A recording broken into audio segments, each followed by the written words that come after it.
I grew up in Zephyrhills. I was born in an old house just about 5 miles south of town here. And my family came from Alabama on my father's side. And on my mother's side, she was born in Casper, Wyoming. Her parents had went out to homestead some land in Casper, Wyoming, and they couldn't wait 7 years, so they came back to Tennessee in a train, and they decided to come to Florida, and my mother came to Florida in a covered wagon pulled by oxen, and she landed in Bushnell, Florida, about 30 miles north of here, and my father met her.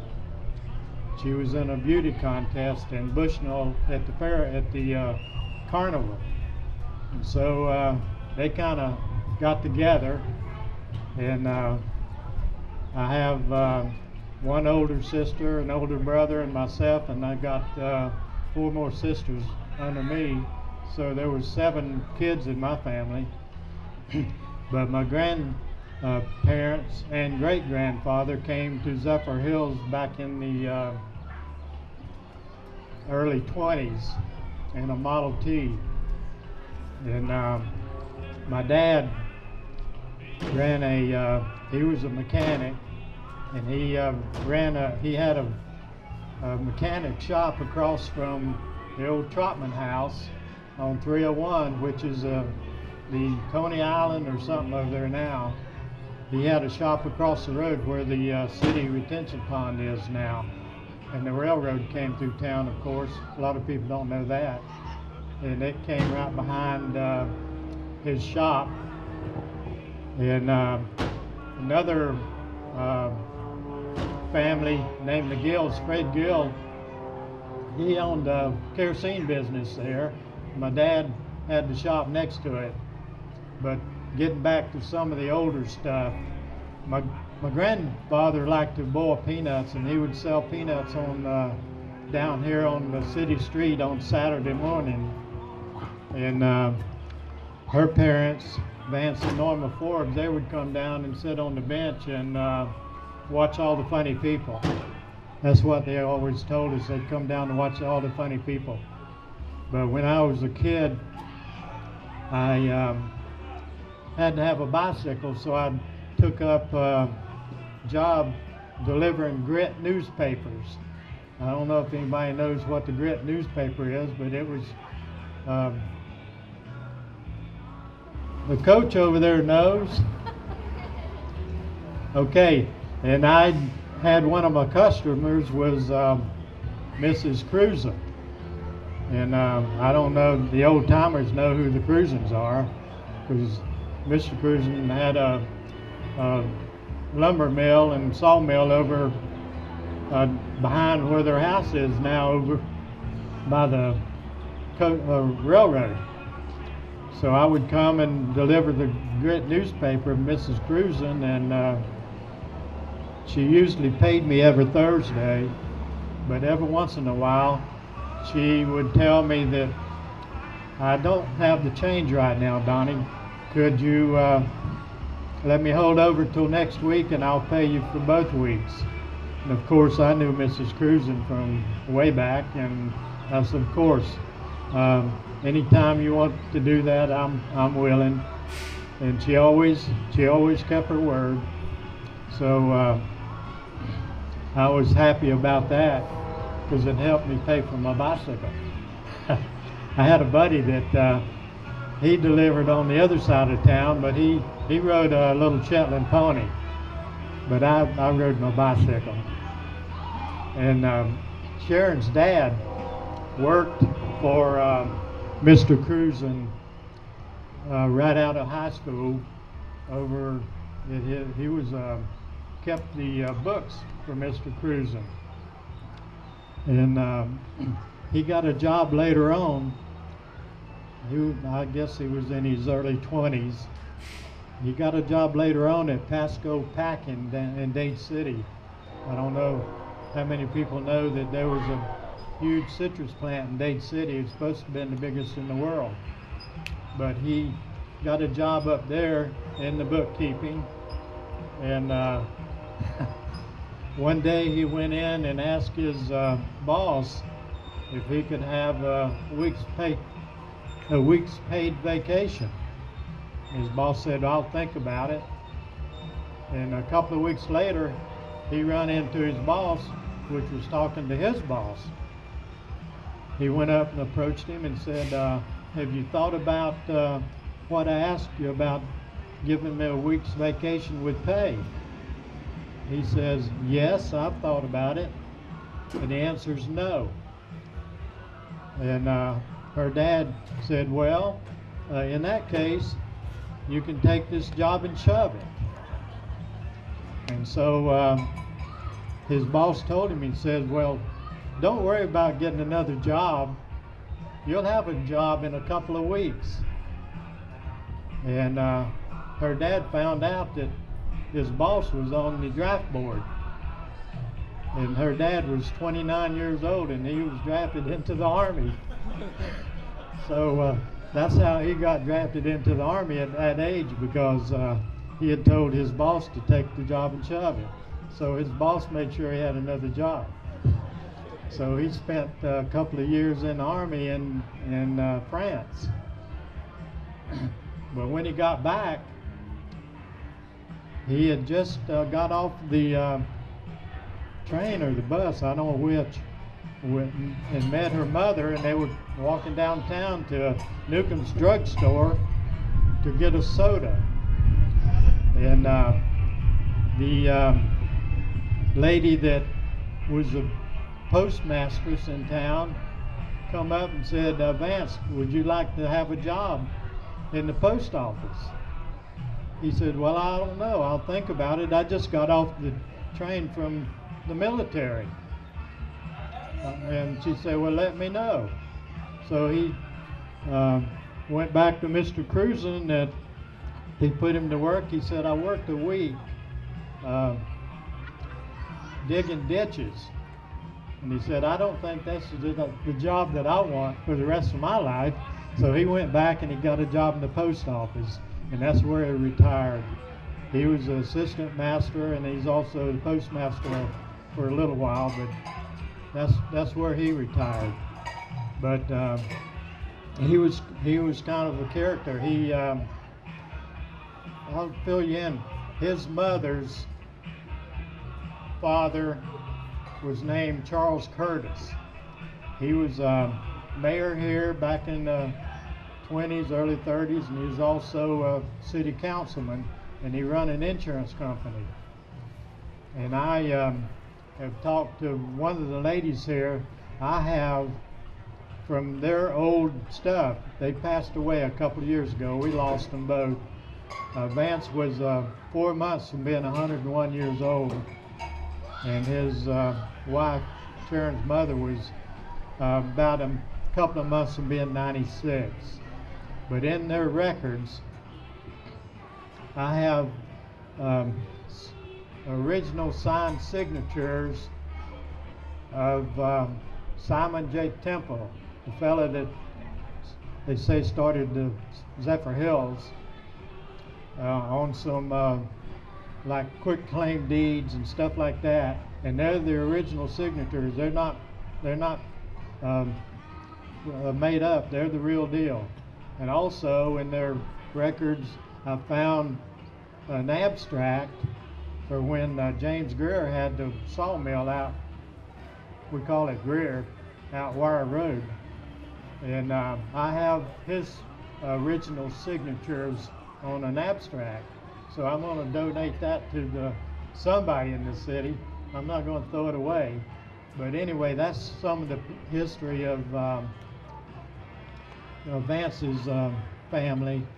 But anyway, some of the old stories he was telling me, he said when he was a teenager, he would go down in front of Newcomb's drugstore and stand on his head for pennies. He would bet people, I guess he could stand on his head. "If you got a penny or two, I'll stand on my head for you." and he'd stand on his head and they'd give him the pennies. I have to say something. He tried to impress my mother by standing on his head, and then he had asked one of his buddies, I think it was Billy Baggett. Everybody knows Judd Baggett. It was his brother, right? Anyway, he had Billy go and ask my mother if she would go out with him. So he tried to impress her by standing on his head. I guess she was impressed because they did get married. They were married for 77 years. Almost 78. But apparently she was in a drugstore with her girlfriends, and Billy had to go in for Vance and ask her if she would give Vance a date. And the rest is history, I guess. But about Newcomb's drugstore, they had a jukebox in there when we were teenagers, and we learned a trick. We'd go in there and get a cherry smash. Everybody know what a cherry smash is? And we could go over to that jukebox, and you kicked it in the right spot. You punch your song in, and you kicked it in the right spot, it would come on and play your song. So we learned that early. But anyway, Vance was telling me one day, he says, me and my boys run around with, we would go around to all the churches on Sunday night and wait till they all went into church, and we would go around to all the cars until we found one that we could flip that little switch like a Model A has, and start the car up, and we'd drive around town until almost time for the church to come back, get out. We'd come back with the car, park it, and we'd be out of the car by the time the church got out. I said, you really done that? And you put Sharon on a 2-week suspension because I was 10 minutes late bringing her home one night? And he said, yeah. So he was pretty strict, and he did put her on I couldn't go out to her house for 2 weeks because we were 10 minutes late. Another story, he got in his father's car with 2 of his buddies and rode out Wire Road, and his father was painting on the old Methodist church down here where the parking lot is now. And the guy that was helping in Vance's father rode by Wire Road coming back to Zephyrhills, and they saw Vance in the car driving down the road. He said, I got down to Pretty Pond Road, and I told the boys with me, I said, I think we better get the car back home. He said there was a little red building sitting on the corner of the road where Gore's Dairy was, up in that corner on the northwest corner. It was a red building, and on the big side of it, it had a big sign. It says, God is good, God is great. Repent before it's too late. And he got back into town, and that night his dad says, well, what'd y'all do today? And he didn't want to tell him. He said, well, I know what you did. You drove my car down Wire Road. He said, yeah. And he said, I saw the sign that said, God's good, God is great. Repent before it's too late. And his dad says, well, it is too late. So you know what happened after that. So that's some of the stories that Vance would tell me. But when I was 14, we rented a house right behind Barb's restaurant, and 2 houses down on the corner of 2nd Avenue and 6th Street, there was an old house down there, and there was a gentleman that lived in there. Maybe he's passed now, but maybe nobody will tell it, but he had a still in that house. And up on the corner where Bullfrog Park's place is was a store called Hilson's grocery store. And we would watch the bag boys push a cart down the road about twice a week with 50-pound bags of sugar. And wasn't long we figured out what was going on. And come Thursday night, my mother would come in from work and she says, well, Walter Lane is going to make a trip tonight. The deputy sheriff's sitting over on South Avenue and 301. So every Thursday, that's what happened. He had a Model A sedan. He just had a jump seat where the steering wheel is, and all the rest was open. And I guess that's where he put his shine to deliver it. Her dad, Vance, told me, I asked him one time, I said, how do you buy this moonshine? He said, well, I would go to whoever I was going to buy it from. He liked the shine. Yeah, I'd go to whoever was going to buy it, I was going to buy it from, and he would tell me a certain place. He said a lot of times it would be out, say, out Wire Road, and he said, go to the last house on the right, and there's a great big live oak. I'll have your product set behind the big oak tree, and you just pick up the product and you leave the money there and we'll get it later. But he said it was never in the same spot. He would always change it around to make sure, I guess, the revenuers didn't catch on. But he bought the shine from Clarence Lane, probably Lonnie Tucker at Moody's Hardware, and there was several Overstreets out west of town, and the Tuckers, and you name it, they were all into it because that was their cash crop. And there was about 4 stills inside the city limits when I was a teenager, so it wasn't hard to get. I took some up to, I have a hunting camp up in New York State, and I took some up there about 5 years ago, and I brought it out, and I was going to show these Yankee boys all about it. You know, they said, what is that in that white quart jar? I said, that's Florida swamp water, and I want to let you try some of it. They said, oh, there's nothing in that jug. It was so clear, it looked just like water. But when they didn't know how to sip, they just went chug-a-lug. They kind of set them on fire. I'm glad nobody was smoking and lit a match. But anyway, they didn't care too much about our Florida swamp water. Me and my buddy that I hunt with, we grew up here. In fact, he got on some of the, I was not with him that night. The home theater was right here. I was in the movies. I might have been with her, I don't know. It might have been somebody else, I'm not saying. But anyway, they came in, him and another boy come in and says, Johnny, come on out with us. We're gonna have a little fun tonight. I said, no, I'm having fun where I'm at. Y'all go have fun. What they did is in front of the theater here, they gathered up a bunch of garbage cans and blocked the street off. And of course, the city police came down and they got arrested.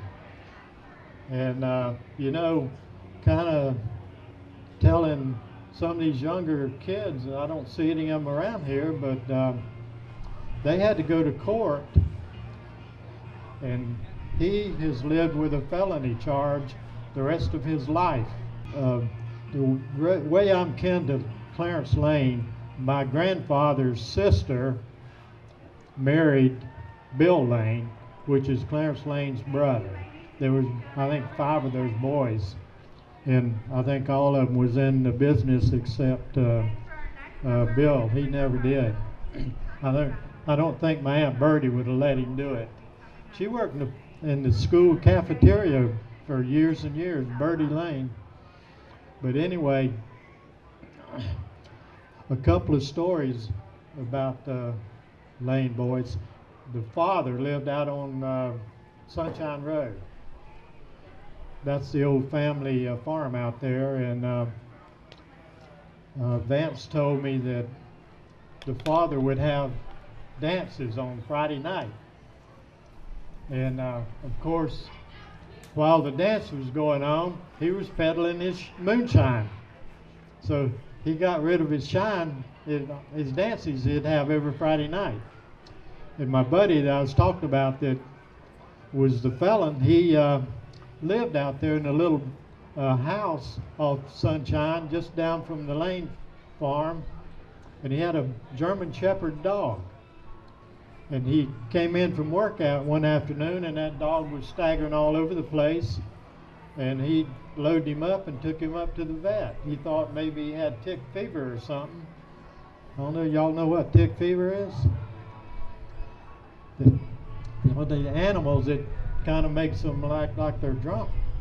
Anyway, the veterinarian checked him out and everything, says, that dog don't have any ticks on him. Says, where do you live? He said, he told him, and he says, this dog's drunk. He said, he's got into some shine mash or something. The dog's drunk. And my buddy checked him out, and he came home 3 or 4 times after that, just drunk as whatever, just staggering all over the place, so he didn't bother taking the vet anymore. But the dog would go up there and get in the mash from the still. But anyway, a lady that I know, her name was Joanne. She was married to Park Lane, and she told me that, I said, is he as mean as people says he is? She says, he's a pretty mean guy. He says, but I handle him. She said, I was watching TV one night, and he yelled at me and says, turn the TV off. And she says, no, I'm watching my program. And he said, well, I told you to turn the TV off. She said, well, I'm not turning it off. Said he pulled out a .38 and shot the TV. Said he turned it off.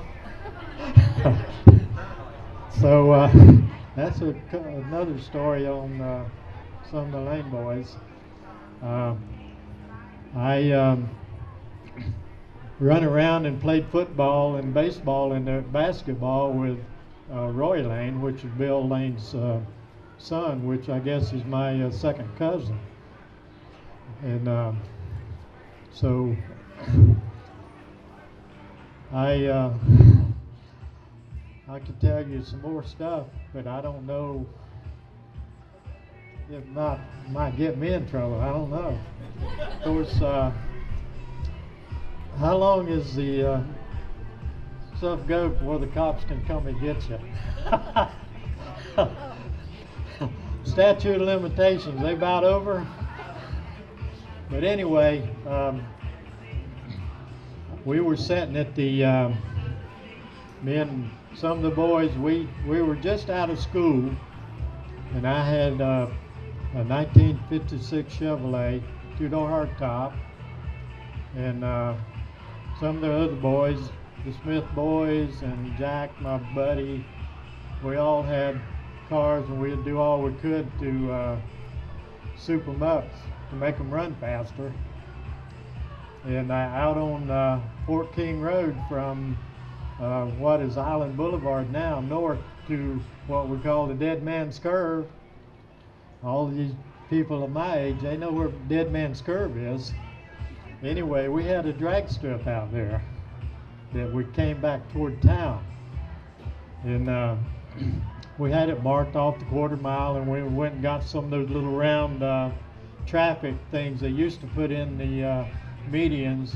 Now they paint them, but they were little round concrete things, and they just had a pin in the middle. So we put those on each side, the starting line and the end line, back up toward the overpass. And every 2 or 3 nights we'd go out there and we'd pair off and bet each other who could beat who, and we would drag race out there. And we had if we knew the police was coming, it was the county. It wasn't the city then, it was the county.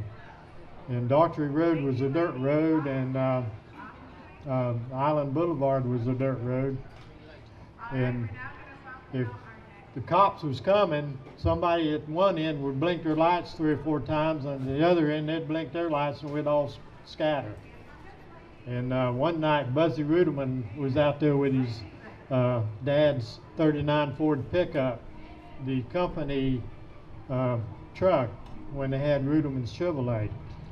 And he took off and went to the right, and that road, dirt road, goes all the way around and makes a 90 and comes back to Fort King Highway.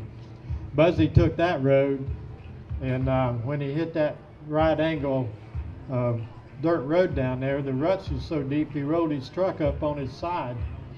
And we went down, we rolled his truck back over and went back to the shop down there. The county deputy come rolling in, said, "Where you boys been?" Said, "We've been right here." He said, "No, I asked, where you boys been?" We said, "No, we've been right here just talking, shooting the bull." He said, "I know where you've been. You've been out on Fort King Road, and you went down that dirt road. Somebody told me." I said, "Oh no, we didn't do anything like that." Anyway, we got away with that one. But they would watch us, but we kept that drag strip. We painted in the road FKGG, Fort King Gear Grinders. And I think in the newspaper during that period of time, there was a write-up in it. The people wanted to know what FKGG was, but I guess they never found out. But that's what it was. It was Fort King Gear Grinders, and that was some of the dragging. But we were sitting at the Dixie Drive-In. Who knows where the Dixie Drive-In was? Right across the road from Wendy's. There was a drive-in restaurant, and they had curb hops. Know what a curb hop is? The girls came out and took the order and then brought the food out. But we were sitting there one night. I was in my 56, and we heard a noise that sounded like a train coming from the south. And we all ran out to the edge of the road looking down the south, down 301, and this 50 Mercury come flying through there. He had to be going 100 miles an hour. I mean, he was there and he was there. And he had pipes on that car that looked like they were 4 inches big. And he went up and around, and we watched. He was going over the overpass when the city police came by. And we all jumped in our car and took off up the road. We were going to see if the state troopers stopped him before he got to Dade City. But he was through Dade City before they even knew he was coming. And we finally found him. The troopers had stopped him out on 50 going toward Brooksville, about where I-75 is now. There was a hotel out there, and they had run that guy in the ditch. And we come up and we asked him, "Can we go look at that car?" And he said, "Yeah, you can look at it." They already had the guy in cuffs on the ground, and they had the trunk of that car open, and in the trunk of that car, there was nothing in it but moonshine, and it was in gallon cans, square cans, gallon square cans, and it was stacked in there like cordwood. And that car was loaded with gallon cans of moonshine. And the motor was, it had a Cadillac motor in it, souped to the gills, and we never did find out where that car ended up. It ended up in Brooksville somewhere, but we wanted to buy the motor out of that car. And tried out on FKGG, but we never did find out where it was. But well, you got the story? Well, I just didn't know if we were supposed to stop at 2:30, but well, I wasn't gonna really say anything, but I guess I'll just be brief, just a little bit about my family that he didn't mention. Of course, I was born here around Dade City, but lived here all my life, and I remember everything was just dirt streets around here, except for Fifth Avenue and 12th Street. Pretty much. South Avenue. But anyway, I just wanted to just say that my grandmother, who was a Curtis, and then she married Frank Forbes. Her name was Norna Forbes, and she had the first flower shop here in Zephyrhills, which was later sold to Marion Smith. I got the paperwork for when she sold it to Marion Smith. But anyway, it was, you know where the Wing House is, down just south of Village Inn. Well, it was on the northwest corner of that block. And I have a picture at home of my grandmother standing out in front of this, and there is a train going by in the background with a porter standing, between the cars. Really a neat picture. I think Rick Moore has a copy of that too. But anyway, Grandma was the first florist. She loved flowers. She loved orchids especially. My grandfather, I think Donnie mentioned, was the first constable here in Zephyrhills. And we got a picture of him on his motorcycle. yeah, he had quite a bunch of stories. We won't get into all those, but they had a lot of stories about, arrests for pigs running around Zephyrhills, or crazy stuff like, you wouldn't even think about pigs running around Zephyrhills. But anyway, but growing up in Zephyrhills was, I don't know, you hear your grandparents say, oh, and when I was growing up, it was really an easy, quiet time. Well, when we were growing up in Zephyrhills, I guess now I can say that was a real easy-going time. I had an old horse that my dad bought me, and I'd ride that horse all over Zephyrhills on these dirt streets. Had a good time, had fun, growing up, going to school here, and of course we met in high school. I don't know how my mother and dad let me go out on in that building right there. Yeah, right. They had like teenagers would come once a week. They'd have little get-togethers, and anyhow, yeah, my mother. I can't believe they let me go out on a blind date, not a blind date, a double date, when I was in the 8th grade. But we went to a party out at a Braden's chicken farm, which was out west of town. But anyhow, that's when we met. Went together in high school, and then got married just out of high school. And of course, we've been married for almost 58 years. It'll be 58 years in November 25th. But anyway, Donnie tells stories better than I do. He has a lot of these funny stories he can relate, and some of them I remember, some of them I can't remember a bunch of funny stories when I was growing up. But Zephyrhills was a nice, quiet place. You'd never know it today with all the traffic that we have and all the stuff that's grown up here. But anyway, that was the only thing I was going to say. So when we got married the day after Thanksgiving on November 25th in the old Methodist church where the new one is now, parking lot is now, and they had Stevens Hall. We had a reception, and her dad called me over and said, I want to talk to you. And I went over, and he says, here's $50, get out of town. And I said, get out of town? I said, I just married your daughter. Why didn't you tell me that before I married your daughter if you want me to get out of town? He said, no, that's not what I'm telling you. He said, I want you to get out of town and go somewhere, and here, spend this money. So he gave me a $50 bill and told me to get out of town. So we got out of town. We got to Bellevue, which is up by Silver Springs. And we didn't run out of gas like some of the times that we use that every once in a while. Well, honey, I'm out of gas. We got to stop, and I got to call somebody to get some more gas. But that was just an excuse, you know, to what her daddy calls spark a little bit. But yeah, I thought that was kind of unique, him telling me to get out of town. But he was pretty strict with her, and I don't think they liked me for a while. But yeah, we met in that women's club building.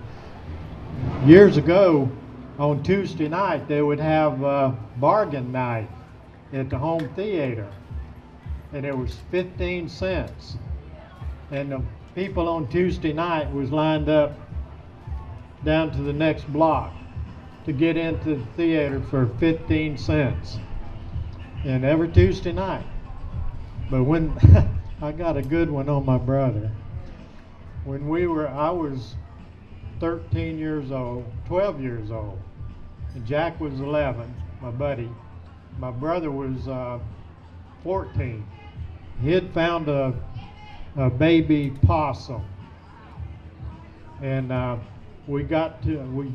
mother would give us 50 cents every Saturday afternoon to come down and watch the cowboy shows. And we got into the movie, and my brother pulled that little possum out of his shirt pocket. Little thing, just not very old. And he set that possum up on the back of the seat in front of us. And that possum was sitting up there watching the movie. And all the previews and everything going on in the world. Then the cowboy movie started. First time they started shooting guns, that possum fell right off of the back of that chair in front of us, right on the floor in front of my brother. He jerked that little possum up and started giving him CPR. He was trying to get that possum to breathe again. And me and Jack said, Bobby, that possum's dead. He said, no, he's just playing possum. I said, no, he's dead. And we were right. That possum never did come back around. He kept him for 4 or 5 days, hoping that possum would come back. But he was giving that possum a big-time CPR right there in the movie. He'll never forget that one.